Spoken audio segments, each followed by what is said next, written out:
पुणी सामना को आसिला दंड बाबा कला कारनामा। बहुचर्चित दंड बाबा एबे पुणी विवाद घेर में।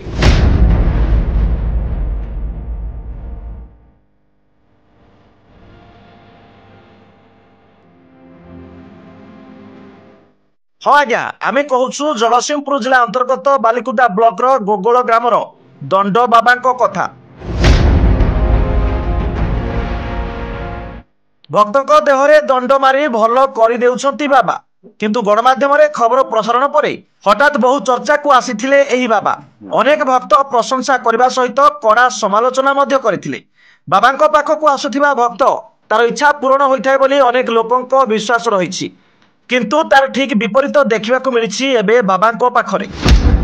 महिला भक्तों देहरे दंड बदल में मारुछंती हाथ, पेटरे हाथ मारी करुछंती रोगर साधना। सीधा सड़ख थरे देखंतु एही विजुअल को।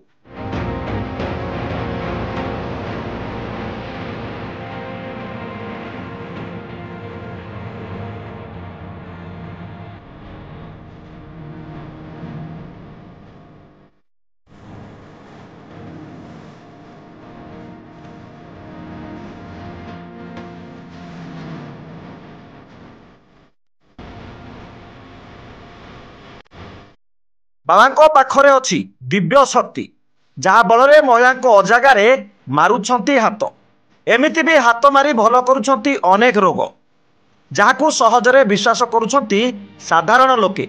किंतु बाबा एभली इशारा को विरोध करथिले किछि भक्त, जहाँकि किछि नामी दामी खबर कागज रे प्रकाश पाइथिला। हेले ठीक ता परदिन बाबा निज दोष को लुचाइबा पई डकाइथिले सांबादिक सम्मिलन। निज दोष को लुचाइबा पई देइथिले अनेक भाषण। मो परिचय शारदा प्रसाद साहू किंतु भक्त मैंने मत श्रद्धार बाबा शारदा बोली संबोधन करते भल पाई डाकी था। कौन अभियोग सांबादिक सम्मेलन कारण यह विगत शनिवार दिन संध्या बेले मो नदिया धाम को बुलवाक जाइए मोर परिवार सहित भक्त मान सहित, किंतु रविवार दिन सका 10टा 11टा भितर एक प्रमेय पेपर एक न्यूज बाहर जे कि आश्रम को पुलिस रेड करिछि एवं तत्सहित किसी गंडगोल परिस्थिति सृष्टि होती एवं बाबा लुचिकी पलि समस्त भक्त माने जो गंडगोल परिस्थिति देखी लुचि पलि भंड बाबा एमती बहुत प्रकार पदार्थ हृदय विदारक शब्द से अनुरोध जो शब्द को शुणिला मो मन में आघात आसला।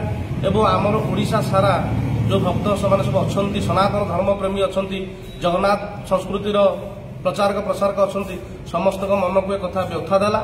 से समस्त को भावना को दूर करने जी आश्रम में सेमती कौन गंडगोल परिस्थिति सृष्टि होना कि कौन थाना आश्रम विरुद्ध में आलिगेसन आसी ना।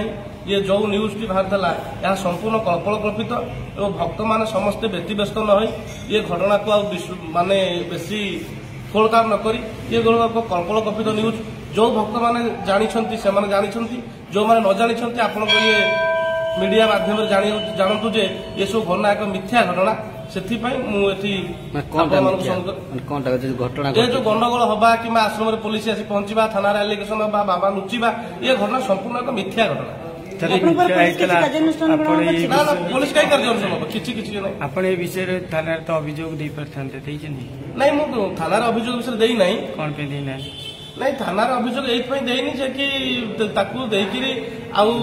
पुराणा घटना को बेसी ये लाभ किसी ना केवल गोटे जनिया भक्त मान मुझे कहूँ ना थाना अभियोग लाभ ता विषय समय नष्ट करने अपेक्षा मो कार्य लगे गुरुत्वपूर्ण हम कहीं ना मु व्यक्तिगत भाव मो किसी लगे सब सका संध्या पद सबुदिन समाज जगन्नाथ संस्कृति प्रचार प्रसार आम प्रति अच्छु तेणु ये सब कार्य समय नष्ट करने आगे आम इच्छा ही ना। किंतु साधारण चर्चा है कि बाबा छत्रभंगा जो पुलिस आसला जो मैंने भक्त मान अनुगामी आपंकर थे छत्रभंगा देखिए पड़े किंतु जो जो मैंने पुलिस आसा पूर्व बाबा से फेरारी ये घटना के नहीं पुलिस आसो कहीं प्रथम कथा जेहेतु अभियोग हेले सीना पुलिस आसो मन मन पुलिस आसो कौन घटना जो भक्त मैंने नथिले से पेपरटा पढ़ला मन टे दुख आसला कि परवर्ती 2 दिन भर समस्त फोन कर तथा ग्रामवासी फोन कर भक्त मान भर मो सहित जी लोक जोगाजोग नहीं आम भक्त मान सहित विभिन्न अनुष्ठान सहित जोगाजोग अच्छे समस्त जानी सारे अलरेडी गोटे मिछ घटना।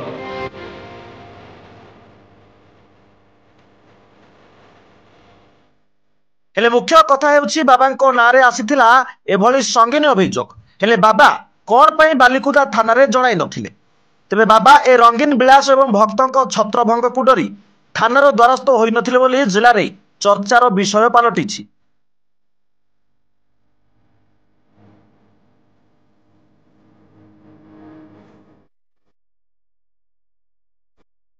तेबे केबे पर्दा उठिबो बाबांको उपरु ताहा देखिबाकू बाकी रहिला।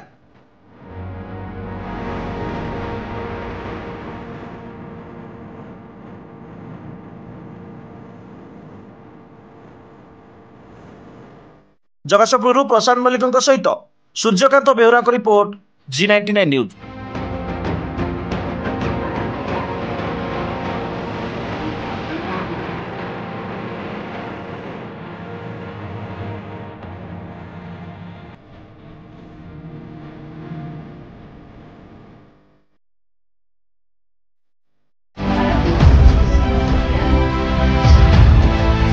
सपक्ष विपक्ष ऊर्ध्वे G99 न्यूज।